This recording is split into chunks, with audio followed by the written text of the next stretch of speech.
मोदी जी में हिम्मत है तो मेरे सामने भारत में किसी भी सीट पर खड़े हो जाए, बैलेट पेपर से चुनाव करा लें। जितने मुख्यमंत्री बनेंगे वो मुस्लिम बनेंगे। हम जो कि इस प्रकार से देश के अंतर्गत में व्यवस्था को कर रहे हैं कि दलित और मुस्लिमों को मिला करके प्रदेश सरकारें और केंद्र की सरकार, मोदी जी को पहले मैंने बचाया एक बार, किस प्रकार से किस मामले में लोग इनके पीछे भाग रहे थे डंडे लेकर के, मुझे मालूम पड़ा तो मैंने इन्हें संतरे के खेत के अंतर्गत में फसल में जो कि छिपाया। मोदी जी के पास न शिक्षा है, न सुरक्षा है, न चिकित्सा है, कुछ नहीं है। जिस समय हमें वेंटिलेटर की जरूरत पड़ी, वेंटिलेटर नहीं थे हमारे पास, इनके पास शमशान भी नहीं थे, गंगा पट गई थी लाशों से, लोगों की लाशें बाहर तक जो कि बिखरी रहती थी। भारतीय जनता पार्टी की सरकार आएगी, हमारा मुख्यमंत्री बनेगा और हम उत्तर प्रदेश में मुसलमान को मुख्यमंत्री बनाएंगे। ऐसा प्रधानमंत्री इतना जो कि बेशर्म व्यक्ति पहली बार देखा हम लोगों ने, जो अनपढ़ है। मैं 3 साल रहा हूँ प्रधानमंत्री के साथ में। क्या पढ़े लिखे लोग चौकीदार बनेंगे, या क्या जो कि पढ़े लिखे लोग पकोड़े तलेंगे, या पढ़े लिखे लोग जितने भी बच्चे हमारे युवा हैं कटोरा लेकर के बैठे। शर्म आनी चाहिए। बीजेपी की सरकार है, आज भी यदि कोई बात होती है तो वो यूपीए सरकार की, कांग्रेस की बात करती है। मैं ये कहना चाहता हूँ अभी उनको इतना ज्ञान ही नहीं है। भाई 8 फेल व्यक्ति क्या कर सकता है? यही कर सकता है जो मोदी जी कर रहे हैं। नमस्कार, मैं शालिनी झा और आप देख रहे हैं पीआरबी न्यूज। इस समय हमारे साथ चर्चा करने के लिए भारतीय जन जागृति पार्टी के राष्ट्रीय अध्यक्ष संत युवराज जी मौजूद हैं। उनसे जानेंगे उत्तर प्रदेश में बहुत ही जल्द विधानसभा चुनाव है, ये उसे कैसे देखते हैं और इनके हिसाब से इन्हें क्या लगता है कि आने वाले विधानसभा चुनाव जो है ये जो बड़े मुद्दे अभी योगी सरकार के राज में निकल कर आए हैं वो इस पर चुनाव में कितना प्रभाव डालेगा। पहला सवाल तो यही है सर कि योगी मोदी एक बड़ा चेहरा माना जा रहा है उत्तर प्रदेश के विधानसभा चुनाव में, आपको क्या लग रहा है उन्हें हराना क्या इतना आसान है? नमस्कार देशवासियों, और मैं जो न्यूज़ चैनल है पीआरबी उसके लिए धन्यवाद देता हूं। और बहन ने जो बात कही है बिटिया ने, तो मैं ये कहना चाहता हूं हाँ बिल्कुल सत्य है कि योगी सरकार अब केवल फोकस ऊपर से गुब्बारे की तरह रह गई है, उसमें हवाई हवा है, उसके विकास के मुद्दे नहीं है, केवल विनाश किया है समाज का। और मोदी, योगी और अमित शाह के पास कुछ नहीं बचा है, क्योंकि महंगाई इतनी बढ़ गई है बहुत ज़्यादा। राम मंदिर बनेगा तो आप खुश नहीं हैं? अब मैं ये कहना चाहता हूँ ये साधु संतों का काम है, राम मंदिर बनाए, मस्जिद बनाए, मौलवी बनाए, कोई दिक्कत नहीं, ये धार्मिक लोग बनाए, नेताओं का राजनीति का काम ये नहीं है। यदि सरकार मंदिर और मस्जिद बनाने लगी उससे ज़्यादा मानसिकता अंधविश्वास की कहाँ पर होगी? क्या आप ये बताइए, क्या हमारे बच्चे पढ़े लिखे जो हैं क्या वो रोजगार के लिए कटोरा लेकर के भीख मांगने बैठेंगे? इन्होंने कह दिया पकोड़े तलो, चाय बनाओ, ये करो वो करो, मैं चौकीदार हूँ। ऐसा प्रधानमंत्री इतना जो कि बेशर्म व्यक्ति पहली बार देखा हम लोगों ने, जो अनपढ़ है। मैं 3 साल रहा हूँ प्रधानमंत्री के साथ में, 3 साल तक मैंने भिक्षावृत्ति की है। जिस समय हम जो कि संत थे तो उस समय जो कि देखा तो उसकी जो कि स्थिति जो पहले थी वो आज है।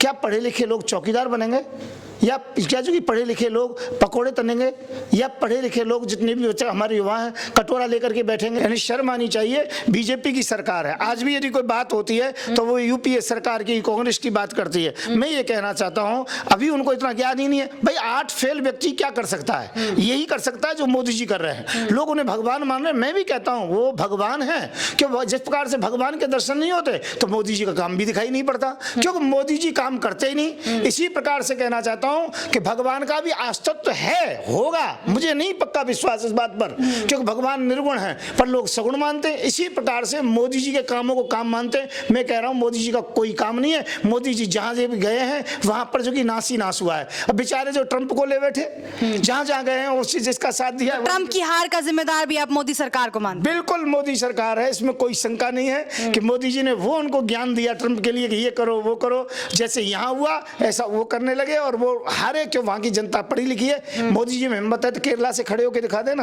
अपनी जमानत बचा दें। केरला के अंतर्गत सब लोग पढ़े लिखे लोग हैं। मोदी जी में हिम्मत है तो मेरे सामने भारत में किसी भी सीट पर खड़े हो जाए, बैलेट पेपर से चुनाव करा लें।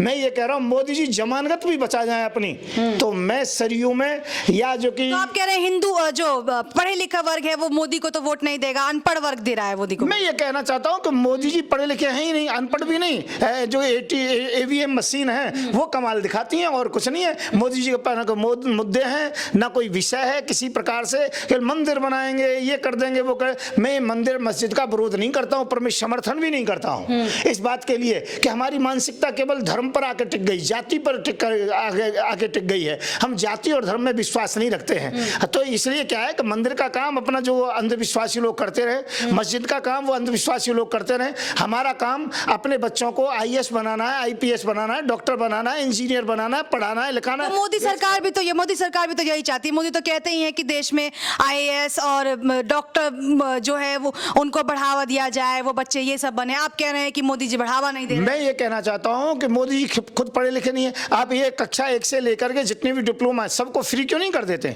फीस फ्री करिए ना सब बच्चों की, हर प्रकार के महकमे के। जो अब उन्होंने क्या इसके अंदर कैटेगरी डाल रखी है, कई प्रकार की स्थिति है, समस्या बहुत बड़ी है पढ़ाई लिखाई के अंतर्गत में भी। और मैं ये कह रहा हूँ एक जैसा जो कि सोल्यूशन होना चाहिए, एक जैसी पढ़ाई लिखाई होनी चाहिए। और मैं ये कहता हूँ जो प्राइवेट जितने भी स्कूल हैं वो सब समाप्त होने चाहिए, केवल एक सरकारीकरण होना चाहिए। और सरकारीकरण होगा और उसके ऊपर अच्छी प्रकार से मजबूती होनी चाहिए। सरकारी स्कूलों में जैसे पढ़ाई नहीं होती है, जिस प्रकार से दिल्ली में केजरीवाल ने किया है, इस प्रकार की विद्यालयों में सब में जो कि व्यवस्था होनी चाहिए पूरे भारत के अंतर्गत में। इस बात में मैं केजरीवाल को धन्यवाद दूंगा कि उन्होंने इस चीज में जो कि शिक्षा में, चिकित्सा में, दोनों में उन्होंने जो कि विशेषता दिखाई है। मोदी जी के पास ना शिक्षा है, ना सुरक्षा है, ना चिकित्सा है, कुछ नहीं है। जिस समय हमें वेंटिलेटर की जरूरत पड़ी, वेंटिलेटर नहीं थे हमारे पास, दवाओं की जरूरत थी, दवा नहीं थे, बेडों की जरूरत थी, बेड नहीं थे, हॉस्पिटल की जरूरत थी, हॉस्पिटल नहीं थे, और की चले क्या। तो हॉस्पिटल भी तो बना रहे हैं मोदी जी के पास, शमशान भी नहीं थे, मेडिकल कॉलेजेस बना रहे हैं उत्तर प्रदेश में। आप कह रहे हैं मैं बहन कहूंगा, मैं बताऊंगा,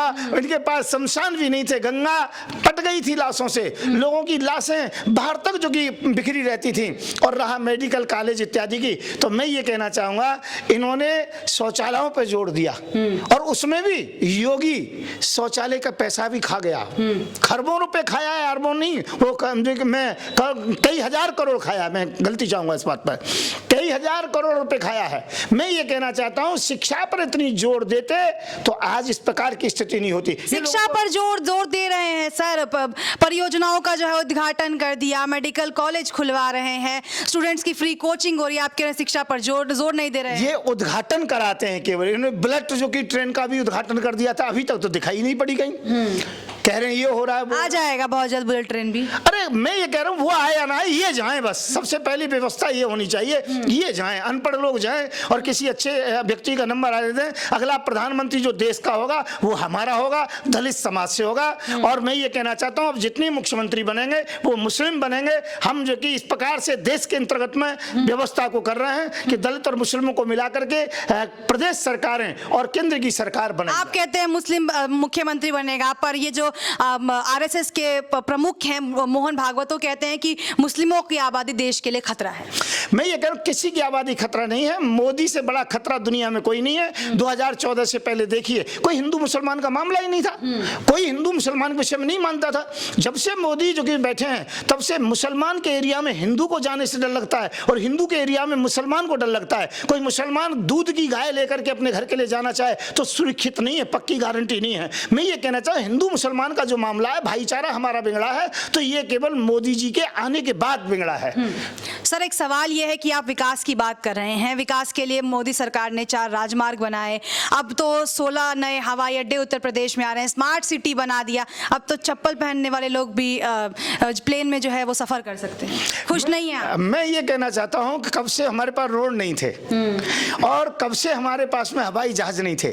सुई से लेके हवाई जहाज भी, मैं किसी का वकील नहीं हूँ, पर पहली सरकार ने दिया है। योगी जी ने, मोदी जी ने दिया क्या है, एक सामान बताइए। बताया तो सर स्मार्ट सिटी बना दिया, कुछ नहीं किया है। स्मार्ट सिटी में देखिए, मैंने स्मार्ट सिटी कई देखी है, एक नहीं कई में घूम के आया हूँ। स्मार्ट सिटी के अंतर्गत में जो कि बनारस में गया तो मैंने वहाँ का भी हाल देखा, लोगों से बातचीत की। मैं ये कह रहा हूँ मोदी केवल झूठ बोलते हैं, पहले भी झूठ बोलते थे। जब हम 3 साल रहे थे भिक्षावृत्ति की थी मध्य प्रदेश के अंतर्गत में, आज भी झूठ बोलते हैं। मोदी जी को पहले मैंने बचाया एक बार, किस प्रकार से किस मामले में लोग इनके पीछे भाग रहे थे डंडे लेकर के, मुझे मालूम पड़ा तो मैंने इन्हें संतरे के खेत के अंतर्गत में एक फसल में जो कि छिपाया, तो उस समय बचाया। मोदी जी खुद बताएंगे कि मैं क्या कहना चाह रहा हूँ। मैं इस बात को ध्यान रखिएगा। और इस समय मोदी जी के पीछे जनता लेके दौड़ेगी, क्या लेके दौड़ेगी ये मैं नहीं कह सकता, फूल माला लेके दौड़े या और कुछ। इसे मोदी जी बड़ी भारी सुरक्षा में रहते हैं और मोदी जी को बचाने वाला भी मैं ही हूं। मैं ये कहना चाहता हूं देश में अगला प्रधानमंत्री मेरा होगा और बीजेपी मुक्त भारत होगा। इन्होंने कांग्रेस उत्तर प्रदेश में क्या होगा? मैं कह रहा हूं इन्होंने कांग्रेस मुक्त भारत की शपथ ली है, तो मैंने भी शपथ ली है, गंगा मां की सौगंध खाई है कि मैं भाजपा मुक्त भारत करके रहूंगा। और उत्तर प्रदेश के अंतर्गत में हमारी सरकार आएगी, भारतीय जनजागृत पार्टी की सरकार आएगी, हमारा मुख्यमंत्री बनेगा और हम उत्तर प्रदेश में मुसलमान को मुख्यमंत्री बनाएंगे। तो ये थे हमारे साथ भारतीय जन जागृति पार्टी के राष्ट्रीय अध्यक्ष संत युवराज जी, जिन्होंने ये साफ कर दिया है कि उत्तर प्रदेश ही नहीं बल्कि पूरे देश में जो है वो भारतीय जनता पार्टी को से मुक्त करेंगे पूरे देश को, और इनकी ही सरकार उत्तर प्रदेश में जो है बनने वाली है। बड़ी ही कॉन्फिडेंटली इन्होंने बता दिया है, पर आने वाले विधानसभा चुनाव के नतीजे ही ये बताएंगे कि इनकी सरकार सत्ता में आती है या नहीं। ऐसी खबरों के लिए देखते रहे आप PRB न्यूज़। धन्यवाद।